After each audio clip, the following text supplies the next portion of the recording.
A ver, pensemos en esto. ¿Qué es lo que define nuestro comportamiento? Siempre se habla de naturaleza versus crianza, como si fuera una batalla.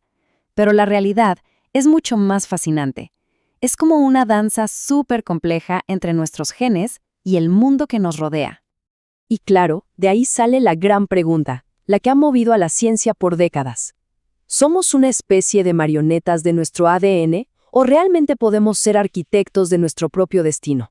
La respuesta, y esto es lo interesante, es que no es ni una cosa ni la otra. La ciencia hoy nos dice que dejemos de pensar en una competencia. Lo que existe es un diálogo constante, una interacción increíble entre la herencia genética y todo lo que vivimos. Y esta idea es fundamental.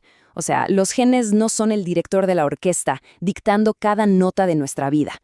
Pensemos más bien que son los que construyen el teatro, el escenario, los instrumentos, hasta la acústica del lugar. El comportamiento, bueno, esa es la música que termina sonando en ese espacio. Ok, para empezar a desenredar este nudo, los científicos recurrieron a un experimento natural increíble, el estudio de gemelos. Esta es como la primera gran pista para tratar de separar la parte genética de la ambiental. Pero un momento, antes de meternos de lleno hay que definir un concepto clave, la heredabilidad. Ojo, esto no significa qué porcentaje de un rasgo en una sola persona es genético, no. Lo que nos dice es qué parte de la variación de ese rasgo en toda una población se debe a las diferencias genéticas entre la gente. Es sutil, pero muy importante. Y aquí es donde los estudios muestran algo impresionante. Los gemelos idénticos comparten prácticamente el 100% de sus genes. Los fraternos, como cualquier hermano, más o menos el 50%. Y fíjense, en trastornos como el autismo, la probabilidad de que ambos gemelos idénticos lo tengan es muchísimo mayor que en los fraternos. Esta es una señal clarísima de la influencia genética. Pero aquí viene el giro. Miremos la esquizofrenia. El riesgo para un gemelo idéntico es del 48%. Es altísimo, sí, pero no es del 100%. Si los genes fueran toda la historia, ese número tendría que ser 100%, ¿cierto? Ese 52% que falta, bueno, ese espacio, nos grita el rol inmenso que juega el ambiente. Para seguir avanzando, aclaremos rapidito dos términos. El genotipo es, digamos, el código fuente, la información genética que un individuo hereda. Es la receta escrita en el libro de cocina. Y el fenotipo, por otro lado, es el platillo ya preparado. Son las características que podemos ver y medir, desde el color de ojos hasta ciertos patrones de comportamiento. Es el resultado de cómo esa receta, el genotipo, se cocina con los ingredientes del entorno. Claro, los estudios en humanos nos muestran correlaciones, pero es difícil probar causa y efecto.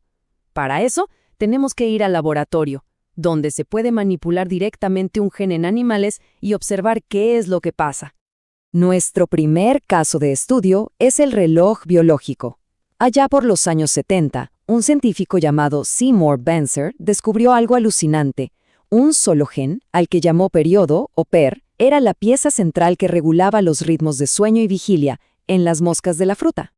¿Y cómo funciona este relojito? Pues es un ciclo molecular perfecto. Hay una proteína que activa al gen PER. El producto de ese gen, otra proteína, se empieza a acumular y cuando hay suficiente, ¡pum!, apaga a la primera proteína. Al apagarse, sus niveles bajan y el ciclo de 24 horas vuelve a comenzar. ¡Una maravilla!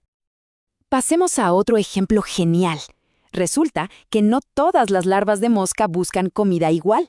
Algunas son lo que llaman rovers o exploradoras y viajan bastante para encontrar comida. Otras son sitters o sedentarias y se quedan quietitas en un solo lugar. Y la diferencia, una pequeña variación en un solo gen, el gen forager. Y lo increíble es que ninguna versión es mejor que la otra. Todo depende del contexto. Si hay mucha competencia por la comida, ser explorador es una ventaja. Pero si la comida escasea, lo inteligente es ser sedentario y no gastar energía. Esto demuestra de forma brillante cómo el ambiente va seleccionando distintas variantes genéticas. Ahora, vayamos a un comportamiento mucho más complejo, como el vínculo de pareja. Para esto, los científicos se fijaron en unos roedores chiquitos llamados topillos. Tenemos dos primos, el topillo de la pradera, que es monógamo, y el topillo de montaña, que es promiscuo. La clave no está en el gen en sí, sino en dónde se activa. En los topillos monógamos, los receptores de una hormona llamada vasopresina están por todas partes en el centro de recompensa del cerebro. El resultado, el cerebro asocia a la pareja con una sensación de placer profundo. Es un mecanismo genético que literalmente fomenta el amor. Bien, con todo lo que hemos aprendido de moscas y topillos, volvamos ahora al rompecabezas humano, que es, infinitamente más complejo. Empecemos por un caso relativamente simple, la fenilcetonuria, o PKU.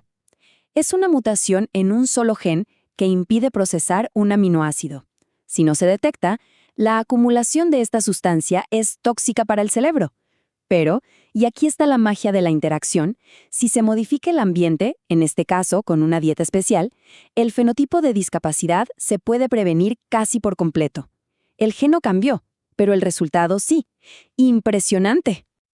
Ahora comparemos dos condiciones. Por un lado, el síndrome de Williams, que se caracteriza por una hipersociabilidad muy particular. Su causa es simple, falta un pedacito de un cromosoma. Por otro lado, el autismo, que también afecta a lo social, pero su base genética es muchísimo más compleja y variable. No es un solo gen, sino una combinación de muchos. Y para entender estos trastornos complejos, hay principalmente dos modelos sobre la mesa. El primero sugiere que son causados por una de muchas mutaciones raras, pero de efecto muy fuerte. El segundo modelo propone que son el resultado de una tormenta perfecta, la suma de muchas variantes genéticas comunes que individualmente no hacen mucho, pero que juntas cruzan un umbral de riesgo. Entonces, después de todo este recorrido, ¿cómo podemos resumirlo? ¿Cuál es la mejor manera de pensar en todo esto? Quizás con una analogía. Hay que dejar de ver a los genes como titiriteros que jalan de nuestros hilos. Son más bien el plano arquitectónico. Nos dan el diseño base, la estructura, el potencial de la maquinaria de nuestro cerebro. Definen, si se quiere, los límites de lo que es posible construir. Pero son el ambiente, nuestras experiencias y hasta el simple azar los que actúan como el equipo de construcción. Toman esos planos y levantan el edificio, eligen los materiales, ponen la decoración y reaccionan a las condiciones del terreno. El resultado final de esa construcción es el comportamiento que vemos todos los días. Y esto nos deja con una última pregunta, una para reflexionar de verdad. Si la genética nos da el plano y el entorno construye la casa, entonces, ¿quién o qué vive adentro? ¿Quién es el ocupante? Y esa es una pregunta que nos lleva mucho más allá de la genética y nos sumerge de lleno en los grandes misterios de la conciencia y de la identidad.